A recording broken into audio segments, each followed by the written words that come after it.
Hello guys, welcome to Hindu Response and thanks for joining. Previously, I made a response video on a missionary channel called Gnani's World, and in that I answered most of her references against Hindu Dharma and exposed how she copied word to word from a Muslim and a Christian blog without checking the sources and fooled her viewers and subscribers. Today we are going to see her another video in which she made false accusations on me. But before seeing that video, please subscribe to my channel and watch these two videos. That being said, let's go. About Hindu Raj or Hindu Rashtra, Dr. Ambedkar said this in his book Pakistan or the Partition of India, Volume 8. If Hindu Raj does become a fact, it will no doubt be the greatest calamity for this country. No matter what the Hindus say, Hinduism is a menace to liberty, equality and fraternity. On that account, it is incompatible with democracy. Hindu Raj must be prevented at any cost. This is one of the favorite quotes used by Muslims, Christians and leftists against Hindu Dharma. But will they explain what is meant by the word Hindu Raj?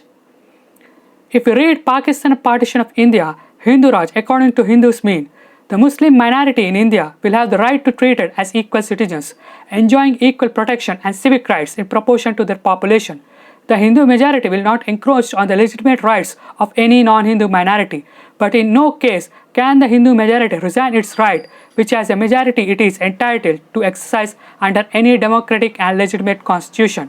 Now, what is Hindu Raj according to Muslim mean? According to Muslims, Hindu Raj means majority Hindus will oppress and kill minority Muslims cause during Muslim Raj they killed Hindu men, raped Hindu women and destroyed Hindu temples. Ambedkar gives an example to it. The Musalmans of Govindpur were not satisfied with this assault. They informed Radha Vallabh that unless he, his wife and his children embraced Islam, the Musalmans did not feel satisfied for the wrong his son had done to them. Radha Vallabh was planning to send away to another place his wife and children. The Musalmans came to know this plan. Next day, when Kusum, the wife of Radha Vallabh, was sweeping the courtyard of her house, some Mohammedis came, held down Radha Vallabh and some spirited away Kusum.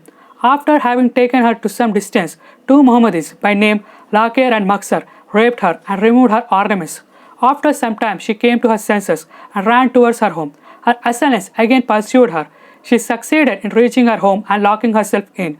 Her Muslim assailants broke open the door, caught hold of her, and again carried her away on the road. It was suggested by her assailants that she should be again raped on the street, but with the help of another woman by name Rajani, Kusum escaped and took shelter in the house of Rajani. While she was in the house of Rajani, the Musalmans of Govindpur paraded her husband Radha Vallabh in the streets in complete disgrace. Next day, the Musalmans kept watch on the roads to and from Govindpur to the police station to prevent Radha Vallabh and Kusum from giving information of the outrage to the police. This is just one example. According to Ambedkar, more than 35,000 women were kidnapped in 5 years. Ambedkar says, confining ourselves to British India and taking account only of the representation granted to the territorial constituencies, Hindu and Muslim, in the lower house in the central legislature under the Government of India Act 1935, it is clear that out of a total of 187, the Hindus have 105 seats and the Muslims have 82 seats. Given these figures, one is forced to ask, where is the fear of the Hindu Raj? Ambedkar says how to avoid Hindu Raj. Have the Muslims thought of this method of avoiding Hindu Raj? Have they considered how easy it is to avoid it? Have they considered how futile and harmful the present policy of the League is? The Muslims are howling against the Hindu Mahasabha and its slogan of Hindudom and Hindu Raj. But who is responsible for this? Hindu Mahasabha and Hindu Raj are the inescapable nemesis which the Muslims have brought upon themselves. By having a Muslim League, it is action and counteraction. One gives rise to other.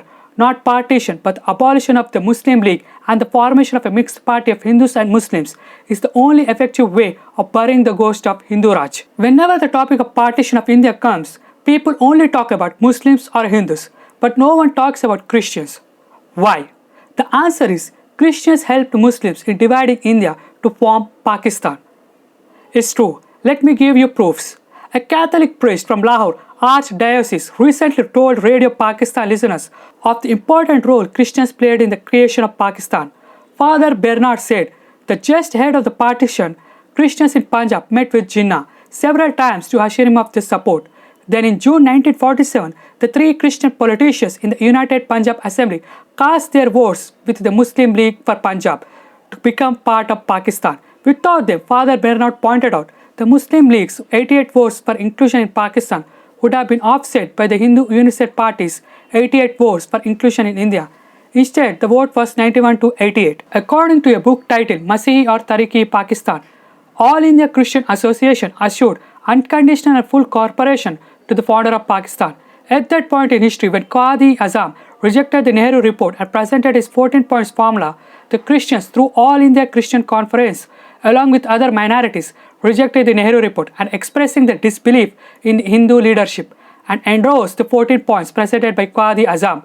In the historic Muslim League session of Lahore 1940, Speaker Punjab Assembly, Diwan Bahadur S.P. Singh, R.A. Gomes, Fazal Ilahi and F.I. Chaudhary were all present to support the demand of Pakistan. Similarly, a resolution at Punjab Assembly was passed in the favor of separate Muslim state. Christians requested the Boundary Commission to demarcate them with the Muslims during the division of Punjab. In fact, Ambedkar himself said, notwithstanding Mr. George Joseph, K.T. Paul and Dr. S.K. Datta, there is no doubt that the Indian Christian community, far from taking active part in the struggle for Swaraj, was really afraid of it, and that this letter depicts truly the prevailing attitude of the Indian Christians. Please watch this video to know why Ambedkar rejected Christianity. Here, Mr. Vinod says Ambedkar failed to understand the concept of Dvija even after reading the translations for 15 years and concluding Ambedkar is stupid to burn Manusmriti. Dear viewers of Gnani's World, before moving to why Ambedkar burned Manusmriti, let us put some interesting points in front of you. I have one question. Why did you use Dayanand Manusmriti in the background even though Ambedkar burned Manusmriti of William Jones? Dayanand Manusmriti removed lots of verses from William Jones Manusmriti, and William Jones Manusmriti is considered as the worst translation of all. On top of that, it doesn't have any commentary explaining how to understand that verses. I will make a video on exposing William Jones Manusmriti soon. Let me show few proofs so that you people can know Ambedkar views on Arya Samaj. It is not enough to know that the effort failed and had to be wounded up.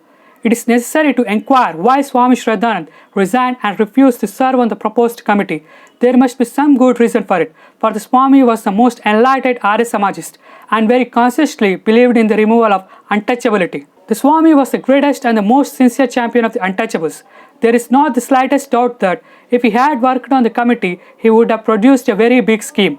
That the Congress did not want him in the committee and was afraid that he would make big demand on Congress funds for the cause of the untouchables. Funny thing is, Ambedkar mentioned about Arya Samaj and how much they are trying to help Dalits in his book Partition of Pakistan, but still she is misleading her subscribers by making it look like Ambedkar was burning Arya Samaj Manusmriti. If still some people can't accept facts, then here is another proof. While I reject the Vedic Varna Vyavastha for reasons given in the speech, I must admit that the Vedic theory of Varna as interpreted by Swami Dayanand and some others is a sensible and an inoffensive thing. It did not admit birth as determining factor in fixing the place of an individual in society. Now, going to her so-called claim that Ambedkar knows more cause he read translation for 15 years. For this, Ambedkar says, the first point made by the Mahatma is that the texts cited by me are not authentic. I confess I am no authority on this matter, but I should like to state that the texts cited by me are all taken from the writings of the late Mr. Tilak, who was a recognized authority on the Sanskrit language and on the Hindu Shastras. Let me give you an example on how good Ambedkar knowledge is. He, Ambedkar, reminded me that according to the Valmiki Ramayana, when Rama and Lakshmana arrived at the ashram of Bharadwaja, the sage assembled a few fattened calves for Rama to choose from to be slaughtered for the feast. So Rama and his entourage were fed on the wheel. Now let's see if it's true or not. Ayodhya Khanda, Book of Ayodhya, Chapter Sarga 54. O venerable sage, commanded by our father, we are entering a lonely forest to practice asceticism, living on roots and fruits. Hearing the words of the virtuous prince, the pious-minded sage Bharadwaja then offered Madhuparka as well as water to wash his hands with. Madhuparka is a traditional offering which consists of mixture of curd, butter, honey and the milk of the coconut as a welcome drink. During Ambedkar times, some Christian scholars started to spread a rumor that Madhuparka means cow meat with rice, which made Ambedkar to believe that Rama ate cow meat, even though in previous verse it clearly says that Rama will only eat vegetarian food. as we already made a point about caste system is mentioned in their Hindu scriptures and practiced in India before Britishers came. And Max Muller translations are based on works of Sayana Acharya. Still, some kids not understanding the core argument made some refutations with strawman argument. The kid she is referring in that video is me, and this is the video she is talking about. She is accusing me of making strawman argument, even though what I did is literally read her own proofs which she used to back up her statement. For example, if I made an argument that Jesus is racist by quoting Matthew 15:21-27, New International Version. Leaving that place, Jesus withdrew to the region of Tyre and Sidon. A Canaanite woman from the vicinity came to him, crying out, "Lord, Son of David, have mercy on me. My daughter is demon-possessed and suffering terribly." Jesus did not answer a word, so his disciples came to him and urged him, "Send her away, for she keeps crying out after us." He answered, "I was sent only to the lost sheep of Israel." The woman came and kneeled before him. "Lord, help me," she said. He replied, "It is not right to take the children's bread and toss it to the dogs." "Yes, it is, Lord," she said. "Even the dogs eat the crumbs that fall from their master's table." As you can see, Jesus compares non-Jews as dogs. Now, how she will refute this argument? Will she say, method 1, Jesus is not racist because Jesus said, "Love your neighbor as yourself," or method 2, she will prove my reference is wrong. If she used method 1, then my argument still stands, but if she used method 2, then my argument has no value. I used method 1 and method 2, but still she is accusing me. In fact, she is the one who is using argument from fallacy to avoid the questions which I asked in my video. Our points of argument are clear. 1. Caste system or discrimination is very much there in India before Britishers or any other invader arrived. For this, we have given evidences from Hindu scriptures which are written before any invasion happened. If you say caste system is wrong, then Bible also promotes caste system and explained it in these two videos, and I have given proofs from Bible and from Ambedkar works. If you are talking about negative discrimination, even Christians show discrimination, and there are hundreds of examples from Bible alone. Let me give you an example from Ambedkar works. On account of the belief that the Jews were responsible for the death of Christ, the Jews have been subjected to persecution. During the Middle Ages, in almost all the European towns, the Jews were compelled to reside within a restricted quarter in a separate part of the town, and this Jewish quarter came to be known as the ghetto. A council held in Coanja in Australia in 1050 enacted that no Christian shall reside in the same house with Jews, nor partake of the food. Whoever transgresses this decree shall perform penances for 7 days, or refusing to do it, if a person of rank, he shall be excommunicated for a year. If of an inferior degree, he shall receive 100 lashes. I added more proofs in my description. Caste or Varna is not changeable in this life and is by birth and is based on the result of karma did in the past life.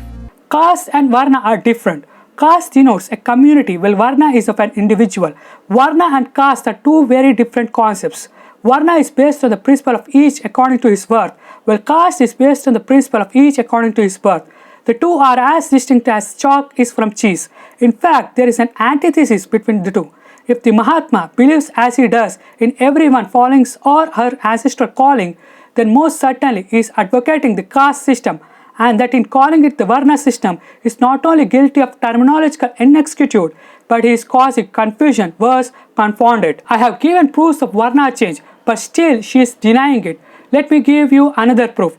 Of the other sons of Manu, Prisadra, on account of the sin consequent upon slaying a cow, was degraded to the condition of a Sudra. The son of Nidista, named Nibhaga, became a Vaishya. I clearly in my video said that Varna based on past life is nothing but theory of rebirth. Even Buddha says that, and Ambedkar believes in rebirth. It's a basic concept in Indic religions. Simple question. If a person is born in conservative Muslim family, that too in Pakistan, then there is 90% chance that he will not believe in Christianity as true. If Christianity is true, then that Muslim guy will go to hell. Who should be blamed for this? Should I blame the Christian God for making him born in Pakistan, or should I blame the Christian missionaries? 3. Max Muller translations are of not his own. I will make a detailed video on this topic, but let's see what Ambedkar says about it. The term Anasa occurs in Rigveda 5:29-10. What does the word mean? There are two interpretations. One is by Professor Max Muller.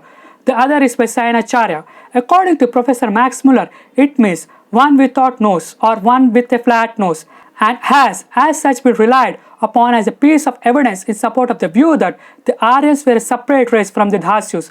Sayanacharya says that it means mouthless, that is, devoid of good speech.